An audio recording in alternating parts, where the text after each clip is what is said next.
The Mole by Gerald Bullett. Part 1. Conversation turned inevitably to the local tragedy that was agitating all the village. The little general store, the only shop the place boasted, and a poor thing at that, had been burned down in the night, and nothing remained but the heap of ruins from which, not many hours since, 2 charred corpses had been removed. Our chessmen stood in battle array, ready for action, but unnoticed by either of us. Something in Saunders's manner held my attention. Skeptic though I am, I have always found him interesting. He pays me the compliment of divesting himself of his rectorship when he visits me, and it has flattered my vanity to believe that I see a side of him that is forever hidden from those of his parishioners, who assemble Sunday by Sunday to receive from him their spiritual ration. And I was the more intrigued because I divined depths in him still to be explored. "Perhaps I am over-fanciful," said Saunders, edging his chair nearer to the fire. "But it had always seemed to me that there was more in their marriage than the mere female domination so obvious to everyone. And when poor Gubbins came to me last winter, with the story that I'm going to tell you, my guess was confirmed. Mrs. Gubbins wore the breeches, a vulgar phrase for a vulgar thing, but that wasn't all. I shall never forget my first visit to her shop. You've seen the woman scores of times, but I'll tell you the impression she made on me. Her face was leather, her nose was pinched and pitiless. Her eyes— did you ever notice her eyes? You'd expect her to possess the malignant dominating eyes of the shrew. No such thing. Mrs. Gubbins's eyes resembled those of a mask, or of a corpse. They were fixed, so it seemed to me, in a cold, everlasting, fishy scrutiny of a drab world. If they were the windows of her soul, they were windows made of frosted glass. Looking at those eyes, I seemed to see vacuity behind them. Looking again, I surmised a soul indeed, but a damned soul. A professional prejudice, perhaps, that you won't sympathize with. But it was not her eyes that most disturbed me. I have seen a variety of unpleasant eyes, but I have never seen on any human being so ugly a mole as was on that woman's chin. It was about the size of a pea, and growing from it were 3 longish black whiskers. The thing looked positively feline. It became for me, as soon as I caught sight of it, her most significant feature. And that, too, proved a good guess. I had gone to the shop ostensibly to buy a cake of soap, but really in the hope of catching a glimpse of a human soul, of 2 human souls. I had heard queer accounts of this couple, and I was curious. "A cake of soap, please, Mrs. Gubbins." I was then a stranger to her, as to most of the village, but my use of her name evoked no sign of life in those glassy eyes of hers. She turned to her husband, that mild little man with dreaming eyes and a trim beard, who looked just what he was, a lay preacher with a touch of fanaticism and a taste for fantastic prophecy. He was sitting at the back of the shop on a case of sugar, or something of the kind, engrossed in reading his pocket Bible. "Run along," said Mrs. Gubbins in her flat, expressionless voice. "Soap, George. You know where it is." The little man looked up with the air of one dragged unwillingly from a dream. In his small rabbit eyes, Christian patience did battle with resentment. I seemed to scent a crisis. Had the woman nagged him for his idleness, I couldn't have blamed her. But what interested me was not the rights and wrongs of the quarrel, but its method. He blinked at her defiantly. There was a pregnant silence during which they stared at each other. Then the woman, protruding her chin, elongating her thin neck, bent a little towards him. I was dumbfounded with astonishment, breathless with a kind of morbid curiosity. For the moment it seemed to me that she must be mutely demanding a kiss in token of his submission. But while I watched, fascinated out of my good manners, she lifted her hand slowly and placed her index finger upon the point of her chin. It flashed on me that she was directing his attention to that mole of hers. Gubbins, averting his eyes, slid off the scat. "Yes, dear," he muttered, and disappeared into the bowels of the shop. Part 2. Secrets of the confessional. Yes, in a sense. But Gubbins wouldn't grudge you the story now. It was during that phenomenally cold spell in November, 15 months ago, that he came to me. That he came to me at all should tell you something of his anguish of spirit, if you knew the man. Everybody knew him to be a deeply religious person, of the Bible-punching kind. But not everybody guessed how his particular conception of reality had eaten into his mind. He could prove to you by an elaborate system of scriptural cross-references that the Day of Judgment was due to occur in the summer of 1950, and the geography of heaven was more familiar to him and more concrete than the chairs and tables in his own house or the streets of this village. 2/3 of him lived among these precise, humorless dreams of his, dreams that were the fruit not of mystical experience, but of laborious investigations, with rule and compass and a table of logarithms, extended over 15 years. 2/3 of him. That means he was more than a little unbalanced. He was a preposterous combination of arrogance and humility. We had many a friendly argument together, though the friendliness, I fancy, was rather on my side. Blandly certain of being the custodian of divine truth, he was yet pitifully dubious about his own chance of salvation, and almost crazy in his forlorn pursuit of the love of God. Almost, but not quite. In the medical sense, he was undoubtedly as sane as you or I. Me and all my kind he disliked because we receive payment for preaching Christ. That is what makes his appeal to me so remarkable an event. Well, he came to the rectory and was admitted by the maid. She was loyal to her orders to exclude no one, but scared by his appearance. I found him standing on my study hearthrug, his face ashen, his lean, hairy hands clutching a cloth cap, as though it were his only hold on safety. The white knuckles gleamed like polished ivory. I saw the fear that flared in his tiny eyes and guessed that he had come you a suppliant, that in some way his faith in himself had been broken. And knowing of old the obstinate strength of that faith, I shuddered. "In trouble, Mr. Gubbins?" He appeared not to see my outstretched hand. "I've had an escape from hell," he squeaked. "It's that damned monkey spot, Mr. Saunders." The mild expletive, coming from Gubbins, astonished me no less than his statement. I asked him to sit down and tell me all about it, but he remained standing, and his fingers twitched so violently that presently his cap fell to the ground unheeded. "It nearly got me, sir, that monkey spot." A local expression, no doubt. But what did it mean? Gubbins saw at last that I didn't understand him. "That monkey spot on her chin. My wife's chin. You must have seen it. Can you imagine two human beings tied by marriage, devoting all their emotional energy to hating each other? Perhaps not. But that is, as near as I can tell it to you, the truth about the Gubbinses. 20 years ago she was an unremarkable woman, and he, no doubt, a very ordinary youth. Mere propinquity, I imagine, threw them at each other. He, with little or nothing of the genuine affection that might have excused the act, took advantage of her, as the phrase is. Sin number 1, the first link in the chain that was to bind him, the first grievance for her to cherish in her ungenerous heart. They were married 3 months before the birth of the child. It died within an hour. She chose to see in this event the punishment of the sin into which he, as she contended, had betrayed her. From that moment, Gubbins was her thrall, not by virtue of love or the legal tie, but by virtue of the hideous moral ascendancy that the woman had been cunning enough and pitiless enough to establish over him. Carefully she kept alive the memory of his offense. It was a whip ready to her hand. And when, seeking distraction from his domestic misery, he turned to that intricate game of guesswork which was for him religion, what he learned there of the significance of sin only served to increase his wretchedness. He was evidently a man weak both in spirit and intelligence, or he would have realized at once that he was no more guilty than she was. Once she had succeeded in imposing her view upon him, he could not shake it off. It remained, to poison his self-respect.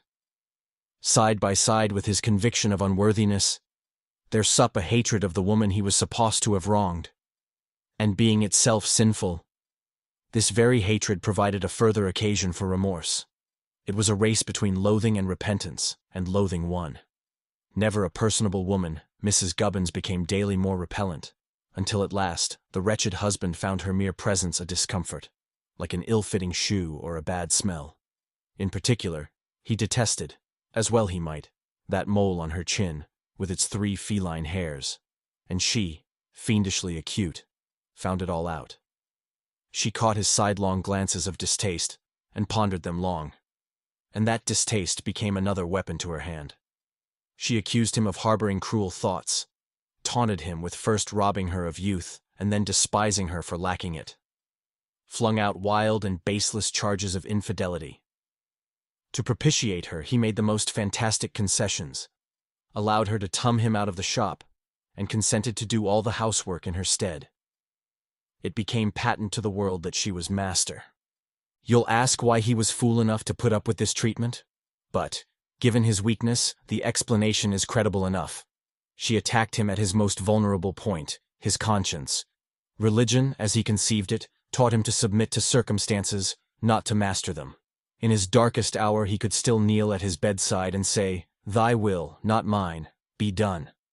And he really believed for a while that God's will and Mrs. Gubbins's were in mystical accord, that she, in fine, was the rod with which, for his own soul's good, heaven was scourging him.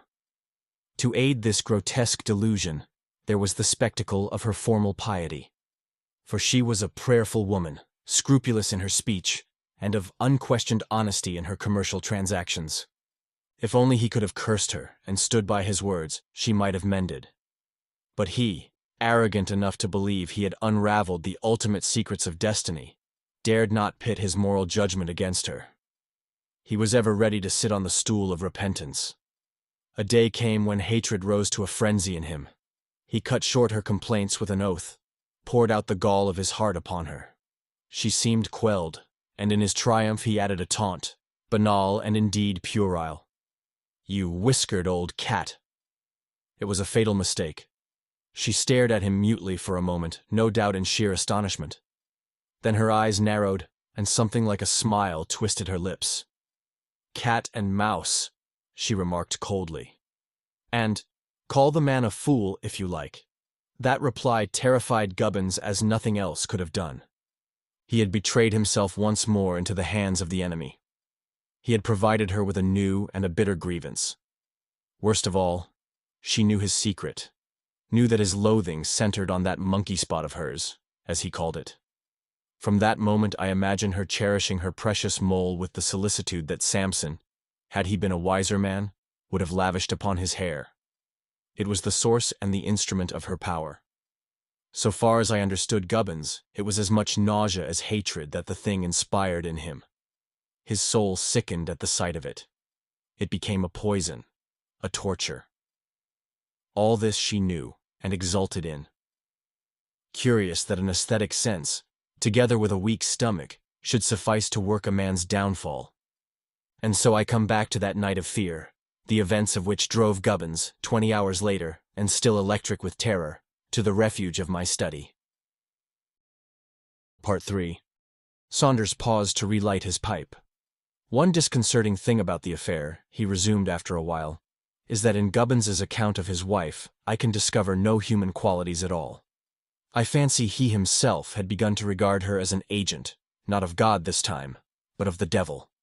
Characteristic of him to jump from one pole to the other, and that theological fantasia, his imagination, may have colored everything. That is as it may be. I can only tell you what he told me. You know how quickly some noxious weed will overrun a flower bed. Well, something of the kind happened in the ill-disciplined mind of Gubbins.